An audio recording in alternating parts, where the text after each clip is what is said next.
नमस्कार, पोर्तुगिज भाषाको आजको नयाँ अङ्कमा तपाईलाई स्वागत छ। आज चाहिँ मैले शेर वर्ब सम्बन्धी केही जानकारी लिएर आएको छु। आज चाहिँ जस्तो यो शेर वर्बहरुलाई हेरौँ। यहाँ यसको मैले प्रेजेन्ट टेन्स लिएको छु। हुन त मैले यो भिडियो पहिले पनि बनाइसकेको छु, तर यसलाई अलिकति सर्टकटमा र बुझ्ने हिसाबले फेरि यहाँ रिपिट गर्न गइरहेको छु। जस्तो कि यहाँ मैले रातो अक्षरले दिएको छु, सौ, एस, ए, समोस, सोइस, साउ। यी रातो अक्षरमा दिएका जुन यी अक्षरहरू छन्, यी वाक्य छन् अथवा के भन्छ यसलाई वर्ड्स छन्, यी शब्दहरू चाहिँ यी चाहिँ शेर वर्ब हुन्। पोर्तुगिज भाषामा रहेका यी शेर वर्बहरू हुन्। यी शेर वर्बहरू चाहिँ यिनीहरूको यो चाहिँ के हो त प्रेजेन्ट टेन्स हो भने यिनीहरू चाहिँ अब सर्वनाम हुन्, प्रनम दि पेसोइस। अनि यी प्रनम दि पेसोइस अर्थात् सर्वनामहरूले चाहिँ यी शेर वर्बको प्रयोग गरेर वाक्यलाई प्रेजेन्ट टेन्समा कसरी बनाउँदछ भन्ने कुरा चाहिँ देखाउन गइरहेको छु। त्यस्तै गरेर तीनै शेर वर्बहरूको प्रेजेन्ट टेन्सलाई नेगेटिभ रूपमा अर्थात् नकारात्मक रूपमा चाहिँ बनाउँदाखेरि चाहिँ के गर्नुपर्ने रहेछ भन्ने कुरा चाहिँ यो टेबलमा प्रस्तुत गरेको छु। अर्थात् यहाँ चाहिँ सकारात्मक वाक्यहरू, सकारात्मक शेर वर्बहरू र यहाँ चाहिँ अगाडि यी शेर वर्बको अगाडि नाउँ थपिसकेपछि यी चाहिँ नकारात्मक बन्छन् हैन। अब तपाईलाई लाग्न सक्छ शेर वर्ब भनेको के हो त हैन। अब यो शेर वर्ब भनेको चाहिँ कस्तो छ भन्दाखेरि यो चाहिँ ठ्याक्कै इंग्लिशमा जुन एक्जुलरी भर्बहरू हुन्छ नि त्यस्तै किसिमको भर्बहरू नै यो चाहिँ पोर्तुगिज भाषामा रहेका भर्बहरू चाहिँ यो शेर वर्बहरू हुन्। यिनीहरू चाहिँ प्रायः चाहिँ कुनै पनि वस्तुको एउटा पर्मानेन्ट अवस्था बुझाउनको लागि चाहिँ यिनीहरूको प्रयोग हुन्छ भने अब जस्तो यहाँ सर्वनाम एउ दियो, त्यस्तै गरेर सर्वनाम तु दियो, त्यस्तै गरेर अर्को सर्वनाम छ एल, एला भोसे, अनि यहाँ नस, यहाँ भोस र एलएस, एलास भोसेस। अब तपाईले हेर्दा पनि यो टेबलमा बुझ्न सक्नुहुन्छ कि एउले छुट्टै सर्वनाम लिएको छ, त्यस्तै गरी तुले अर्कै सर्वनाम लिएको छ, सर्वनाम होइन शेर वर्ब लिएको छ। त्यस्तै एल, एला भोसेले ए भन्ने सर्वनाम लिएको छ भने नसले समोस भन्ने लिएको छ, भोसले सोइस लिएको छ र एलएस, एलास भोसेसले साउ भन्ने लिएको छ। भन्नुको मतलब यो एउले लिने सर्वनाम शेर वर्ब अरू कुनैसँग मिल्दैन, त्यस्तै तुले लिने पनि अरू कुनैसँग मिल्दैन भने एलएला भोसेको चाहिँ एउटै हुन्छ। त्यस किसिमले चाहिँ यो के छ फरक छ। अब यसलाई एकपटक हेरौँ कि यो यसको अर्थ के हुँदो रहेछ भन्न। जस्तो अब मैले धेरै अगाडि बताइसकेको छु एउ भनेको त के हो म हो भने अब एउ सो हैन। अब यो एउ सो भनेको के हो त थाहा छ, यो चाहिँ हुँ हो हैन। जस्तो सौ भनेको चाहिँ हुँ हो र एउ सो भन्नु भने म हुँ हैन, त्यसरी भन्ने भयो। अब सौको अर्थ चाहिँ के हो त हुँ भन्ने हुन्छ भने अब यसलाई यही सौलाई चाहिँ अब नेगेटिभ बनाउने भने के भयो त नाउ सौ म। अब यो नाउ सो भनेको चाहिँ के त होइन हैन, होइन भने जस्तो अब एउ, एउ सो भने चाहिँ म हुँ भन्ने भयो भने एउ नाउ सो भन्नु चाहिँ म होइन भन्न यसको अर्थ यसरी रहन गयो। भनेपछि के बुझ्नु पर्यो भने यो सौ भन्ने चाहिँ र नाउ सौ भन्ने चाहिँ यो एउ भन्ने सर्वनाम अर्थात् म भन्ने सर्वनामले मात्रै लिन्छ, अरूमा प्रयोग नगर्ने। जस्तो म नेपाली हुँ भन्नु पर्यो भने चाहिँ एउ सो नेपालेज भन्न सक्यो हैन। म पोर्तुगिज हुँ भन्नु पर्यो भने एउ सो पोर्तुगिज भन्न यसरी भन्न सक्यो। अर्थात् म पोर्तुगिज होइन भन्नु पर्यो भने चाहिँ एउ नाउ सो पोर्तुगिज, म चाहिँ पोर्तुगिज होइन भन्ने। अब यो चाहिँ इङ्ग्लिसमा जस्तो एक्जुलरी भर्बमा चाहिँ के हुन्छ त पहिला एक्जुलरी भर्ब आउँछ त्यसपछि चाहिँ नट आउँछ नि हैन। तर यहाँ चाहिँ पोर्तुगिजमा के हुन्छ यो एक्जुलरी जस्तो अर्थात् यो शेर वर्ब भन्दा अगाडि नै चाहिँ नाउ लगाउनुपर्छ र एउ नाउ सो पोर्तुगिज त्यसरी भन्ने। यहाँ चाहिँ जस्ट अपोजिट छ इङ्ग्लिस भन्दा। इङ्ग्लिसमा चाहिँ पछाडि हुन्थ्यो भने यहाँ चाहिँ अगाडि नै हुन्छ भर्बको अगाडि हैन। त्यसरी तुमा हेरौँ है त अर्को सर्वनाम तु आयो भने चाहिँ अब जस्तो तु एस भन्ने हैन। अब यो एस भनेको के हो त एस भनेको हौ हो, हौ हौ होइन कि हौ चाहिँ हो हैन। अब तु एस, अब तु एस नेपाली नेपालेस, तिमी नेपाली हो भन्नु पर्ने तु एस नेपाली तु एस नेपालेस भन्न सक्यो। यो नेपालीलाई चाहिँ उनीहरू नेपालेस भन्छ पोर्तुगिजमा र के भन्न तु एस नेपालेस भन्न सक्यो भनेको तिमी नेपाली हो भन्ने। त्यस्तै गरेर अब तु नाउ एस भनेको चाहिँ के त तिमी होइनौ, होइनौ भन्ने भयो। नाउ एस भनेको होइनौ भन्ने भयो। अब यहाँ हेर्न सक्यो कि यो तु भन्ने सर्वनामले चाहिँ के गर्यो त एस भन्ने केलाई लियो त शेर वर्बलाई लियो। यो चाहिँ यिनीको प्रेजेन्ट टेन्स हो हैन भने यसलाई नेगेटिभ बनाउँदा नाउ एस भन्ने भयो।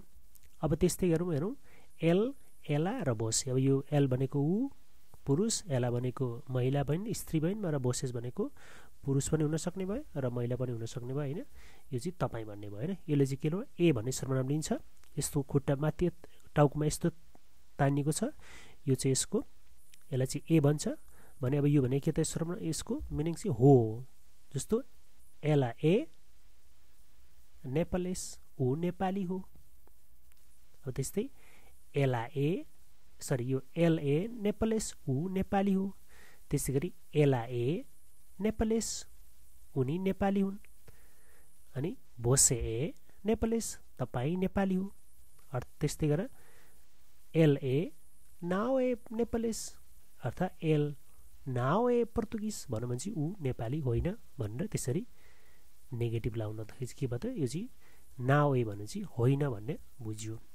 त्यस्तै नस भन्ने सर्वनाममा हेरौँ, नस भनेको हामी हुन्छ। अब यसले चाहिँ के लिन्छ, जहिले पनि समोस लिन्छ। नसले कहिले पनि एस लिँदैन, ए लिँदैन र सौ पनि लिँदैन, अरू कुनै लिँदैन। नस आउने बित्तिकै समोस भन्ने हुन्छ र यो भनेको के त समोस भनेको हौ हो। यो माथि थप लिँदैछ हौ हो।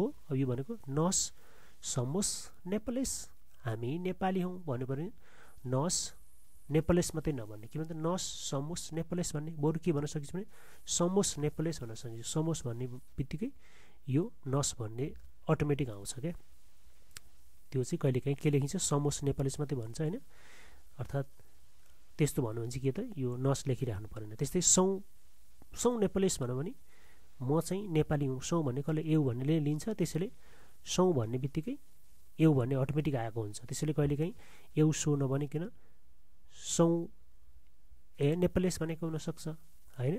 त्यस्तै किसिमले बुझ्ने भने अब यो चाहिँ नाउ समोस भनेको के त होइनौँ भन्ने भयो होइन। हामी नेपाली होइनौँ भनौँ भने नस नाउ ए समोस, नस नाउ समोस ए नेपालेस भन्न सक्यो।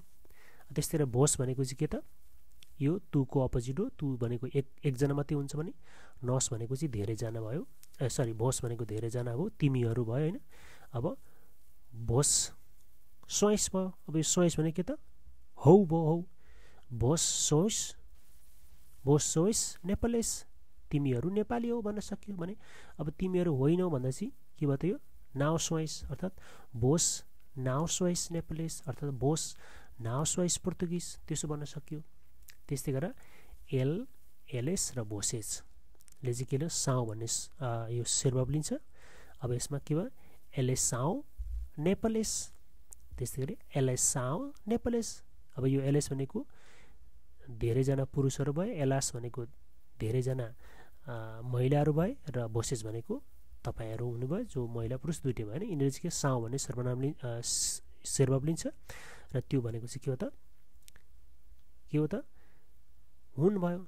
एलएस साउ नेपालेस, तिनीहरू नेपालीहरू हुन्। त्यस्तै गरेर एलास साउ नेपालेस, ती महिलाहरू के हुन् नेपाली हुन् भन्न सक्यो। त्यसरी भोसेस साउ नेपालेस अर्थात् पोर्तुगिज, तिनीहरू पोर्तुगिज हुन् भनेको सबैले साउ नै लिन्छ यसको प्रेजेन्ट टेन्समा। र नेगेटिभ बनाउनु पर्ने के त नाउ थप्ने र के भयो यो भनेको होइनन् भन्ने भयो होइन। एलएस नाउ सो नेपालेस, तिनीहरू नेपाली होइनन् भन्ने भयो। ल हेर्नुहोस् यस किसिमले चाहिँ यो टेबलबाट हामीले बुझ्न सक्छौँ कि कुन सर्वनामले कुन सेर्भब लिँदो रहेछ र त्यो सेर्भबलाई नेगेटिभ बनाउँदा के गर्नुपर्ने रहेछ भने यहाँ लेख्यो। यसरी टेबललाई हेरेर पनि थाहा भयो होइन र यसको अर्थ पनि तपाईँले थाहा पाइसक्नुभयो भने। अब अर्को एउटा पनि यसको टेबल हेरौँ। टेबल त नभनौँ के यसको एक्जाम्पल हेरौँ र त्योबाट पनि के बुझ्न सजिलो हुन्छ होइन। जस्तो मैले यहाँ उदाहरण दिएको छु एउ सो नेपालेस, अघि नै मैले भनेको थिएँ होइन। अब एउ सो नेपालेस भन्ने भयो, यो रातो अक्षर दिएको यसको सेर्भब हो र यो चाहिँ अब किन लेख्यो त भने एउले जहिले पनि सौ भन्ने लिन्छ भने अघि भनिसकेको छ भनेपछि यो भने के त एउ सो नेपालेस भनेको म नेपाली हुँ भयो। अब यसमा कहिलेकाहीँ के हुन्छ सौ नेपालेस मात्रै पनि भनिन्छ, यो एउ भनिराख्नु पर्दैन। सौ नेपालेस भनौँ भने म नेपाली हुँ भन्ने बुझ्यो। सौ पोर्तुगिज भन्छ नि यहाँको मान्छेले होइन, उसले एउ सो पोर्तुगिज भन्दैन, सौ पोर्तुगिज भन्छ। त्यो भनेको के त म पोर्तुगिज हुँ भनेको उसले होइन। त्यस्तै गरेर अर्को दोस्रोमा हेरौँ तु एस पेद्रो। हेर्नुहोस् तुले के गर्दा पेद्रो भन्ने तुले के लो एस लियो र एस भनेको सेर्भब हो र के भयो त तु एस पेद्रो भनेको के त तिमी पेद्रो हौ हैन। यो पेद्रो चाहिँ कमन नेम हो र मैले लेखेँ पेद्रो हो। तिमी पेद्रो भनेको अब यो तिमी चाहिँ कसो यो सायद उसो हुनसक्छ, साथी पनि हुनसक्छ र फ्रेन्ड पनि हुनसक्ने भयो अथवा परिवार कुनै सदस्य भएको हुनाले तु भन्न लगाइयो होइन। त्यस्तो केसमा चाहिँ तुको प्रयोग हुन्छ। हामीले नचिनेको ठुलो मान्छेलाई तु भनिँदैन पोर्तुगिज भाषामा होइन। त्यस्तै गरेर अब एलमा हेरौँ। एलए मेडिका के भन्छ त एलए मेडिका सरी एलआए मेडिका भयो। अब यो एलआए मेडिका भनेको के त उनी डाक्टर हुन्। हेर्नुहोस् एला भनेको के त स्त्री भइन् र मेडिका भयो। यहाँ यदि पुरुष हुन्थ्यो भने को मेडिको हुन्थ्यो र यो पनि के भयो त यहाँ शेर भवले एला भन्ने शेर भवले ए भन्ने लियो र ए मेडिका। अब कहिलेकाहीँ ए मेडिका पनि भन्न सकिन्छ, त्यो भनेको एला मेडिका भनेको होइन। त्यस्तै नसमा नस समोस इम्प्रिगादो दि मेजा, नस समोस दि इम्प्रिगादो मेजा हो। यो भनेको के त हामी वेटर हौँ भनौँ। हेर्नुहोस् नसले अब समोस लियो र कहिलेकाहीँ के भन्छ समोस इम्प्रिगादो मेजा भनिदिन्छ नस नभनिकन। त्यसको अर्थ पनि के भन्यो हामी चाहिँ वेटर हौँ भनेर यसरी शेर भवको प्रयोग भयो। भने अर्को हेरौँ केवरा साउ के भनौँ केवरा साउ भनौँ। अब केवरा साउ भनेको के त कति बज्यो भनेर सोधेको यहाँ। अब यहाँ पनि के भयो त पछाडिपट्टि आयो क्वेसन मार्क जस्तो छ। यो साउ चाहिँ के भने यो धेरैजना भएको हुनाले यो अब महिला पुरुष केही पनि भएन तर धेरैजना भएको हुनाले साउ हुन लाग्यो होइन। अब कति बज्यो भन्दाखेरि त अब कति धेरै भन्ने जस्तो भयो होइन। कति घन्टा कति बज्यो भन्ने भयो, त्यसमा धेरैमा प्लुरल जस्तो फर्ममा साउ भन्न लियो। त्यसरी पनि आउँछ होइन। अब बसमा हेरौँ बस सोइस कलेगास, बस सोइस कलेगास भनौँ। बसले सोइस भन्ने लिन्छ रिप्रेजेन्टेन्समा र तिमीहरू कलिगो भनेको यसको मतलब तिमीहरू चाहिँ के हो त कलिगो भन्दाखेरि बस सोइस कलेगास भन्ने भयो। त्यस्तै अर्को भनौँ एलएस साउ बोनितास, एलएस साउ बोनितास भनौँ। अब यो भने के त तिनीहरू राम्रा छन्। हेर्नु है त तिनीहरू राम्रा छन् भन्दा यो साउ चाहिँ के भयो त एलएसले साउ भन्ने शेर भव लियो। अब यसरी यो उदाहरणबाट तपाईँले के बुझ्न सक्यो भने शेर भव कतिखेर प्रयोग भन्दाखेरि यो जस्तो यो उसो नेपालीस भन्ने पनि यदि कुनै मान्छेको नेसनालिटी छ त्यो बताउनु पऱ्यो भने चाहिँ त्यो चाहिँ एउटा प्रेजेन्ट त्यो चाहिँ के त एउटा पर्मानेन्ट केस क्या स्थायी वस्तु बुझाउनको लागि चाहिँ यो सौको प्रयोग हुन सक्ने भयो। टेम्पोरेरी होइन कि अस्थायी होइन कि स्थायी रूपमा। जस्तो नेपाली भन्ने कुरा त हामी त जहाँ गए पनि हाम्रो नेपालीपन त छोड्दैन नि त होइन। हामी नेपाली नै रहन्छौँ चाहे अर्कोसुकै भाषा चेन्ज गरौँ, हाम्रो के भन्छ हाम्रो चाहिँ धर्म परिवर्तन गरौँ अथवा पासपोर्टै परिवर्तन गरौँ तर हामी नेपाली भने त नेपाली नै हुन्छ नि। त्यसैले यो पर्मानेन्ट केसमा चाहिँ सौको प्रयोग हुन्छ अर्थात् शेर भवको प्रयोग भयो होइन।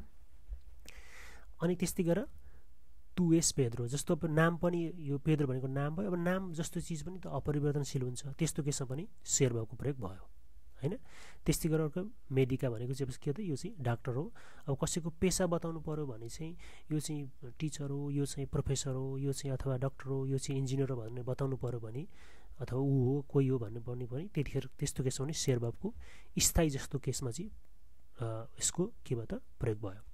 त्यस्तै गरेर समोस्ती इम्प्रेगादी मेचा यहाँ पनि सेम त्यही नै भयो। अब यो चाहिँ पेसा जनाउनको लागि चाहिँ के हो त शेर भवको प्रयोग भयो भने अब जस्तो समय बताउनको लागि पनि के भयो त शेर भवको प्रयोग हुँदो रहेछ प्रेजेन्ट टेन्समा होइन।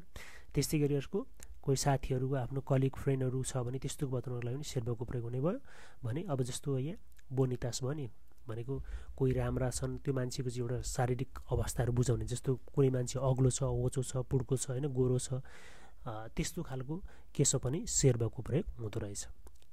र कुनै पनि अब यसरी हामीले यस्ता कुराहरूमा चाहिँ जो स्थायी किसिमका वस्तुहरू बुझाउनको लागि शेर भवको प्रयोग हुन्छ। र यो चाहिँ आज मैले तपाईँलाई यसको चाहिँ के त वर्तमान कालको बारेमा बताएँ होइन।